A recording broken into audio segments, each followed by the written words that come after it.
One day while I was creating a promotional video for a nonprofit that couldn't afford a videographer, they asked me when I finished filming to share a little bit about my story. I had mentioned to them about the apartment that I've been living in for the last 6 months, which I talked about in the previous video, that lease was expiring and in a few days I might even be homeless. Well, one of the people there heard me say that, and she said, "Hey, I've got this beautiful home, 3-bedroom home that you can move into and live there for free for a year." I'm like, "What? Really?"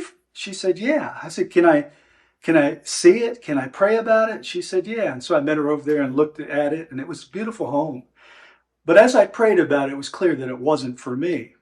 So even though I was worried about being homeless in a few days, I put it out on Facebook and asked others to join me in praying about it. Well, I got contacted by Rick Clausen, and he says, "Hey, there's this German missionary couple that has a few teenage children. Sounds perfect for them. Can they move in there?" I said, "I don't know, but I'd be happy to connect them." Well, sure enough, it ended up being a divine appointment, and they ended up moving in there. But I was still facing the very real possibility of being homeless.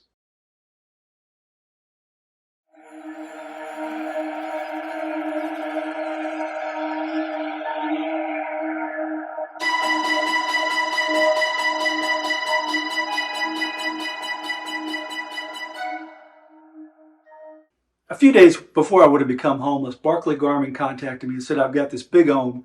You're welcome to move in here with me."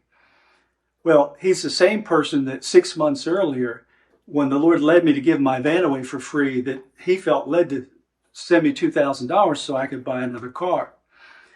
Well, that car was wonderful until about 6 months after I owned it, it started breaking down, and it kept breaking down every time I tried to fix it. One day, after I dropped Brad Roberts off in Marble Falls to get his car fixed and actually pick it back up again, on my way back down Highway 1431, all of a sudden I felt this wobbling taking place in the back of my car, the back rear end. And I turned around just in time to see the back wheel fly off of the car and about 50 feet in the air.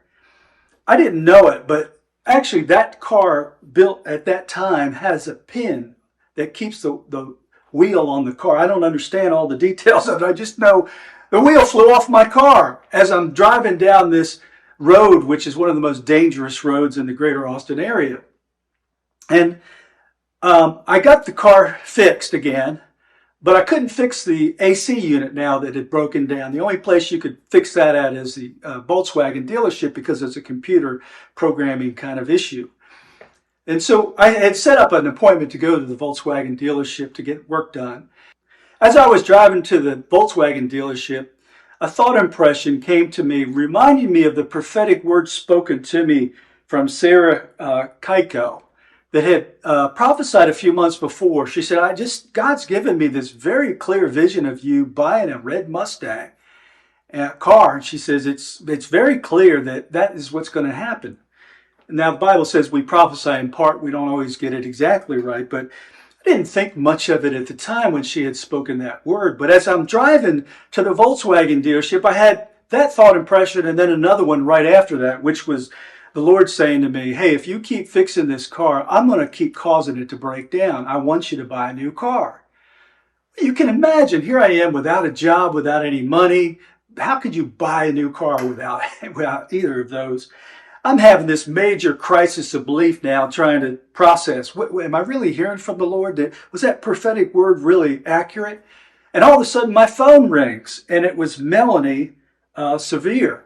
And Melanie's never called me before. This is the only time that she's ever called me, but she called me, and it was a divine appointment phone call. She's like, "What's going on with you?" And I'm like, "Well, I'm driving to the Volkswagen dealership to get my car fixed. It keeps breaking down. Now I need to get the AC fixed. And the Lord just spoke a thought impression into me that I'm supposed to buy a car, and if I keep trying to fix this one, He'll keep causing it to break down."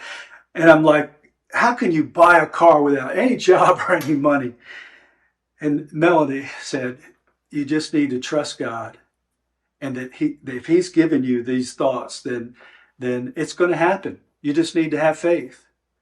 Well, when we hung up, I thought, isn't that strange? Isn't that weird that she called me and just at the right time. So anyway, I get to the Volkswagen dealership there in Austin and drop my car off to get them to work on it. And I said to them, hey, by the way, do you have a used car lot? And they said, yeah, about a quarter mile up the road. And I says, okay, I'm going to be down there looking at cars. And so I walked down there, and sure enough, there was a red Mustang on the car lot. And as I'm looking at it, I mean, it's really a piece of junk. I mean, it has one of those cloth roofs, and it's not in good shape at all. And I'm looking at it going, I would never buy a car like this.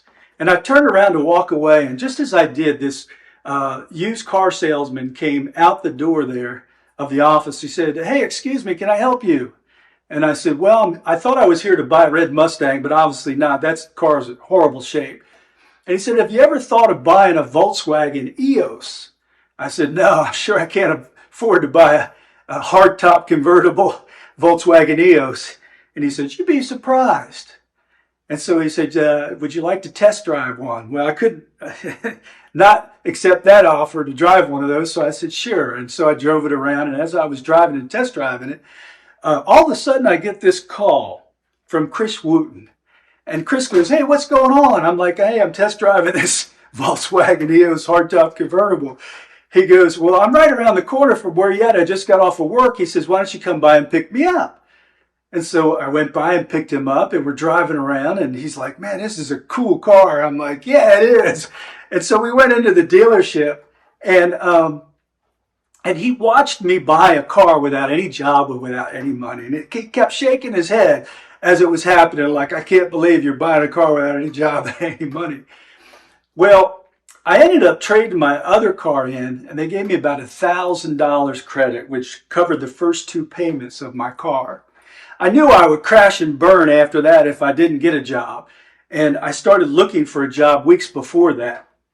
But here's the interesting thing. Right after that, I got a call about 2 weeks later from Night Security Systems. And not only did they offer me a job, but they offered me a $700 a month car allowance that not only covered the $349 car payments per month of that Volkswagen EOS hardtop convertible, but it also covered my insurance, gas, and gave me even some leftover money. In the Gospel of Luke, chapter 1, verse 1 through 4, it says, many people have set out to write accounts about the events that had been fulfilled among us. They used eyewitness reports circulating among us. I have also decided to write a careful account to you so that you would understand the truth of everything that you have been taught.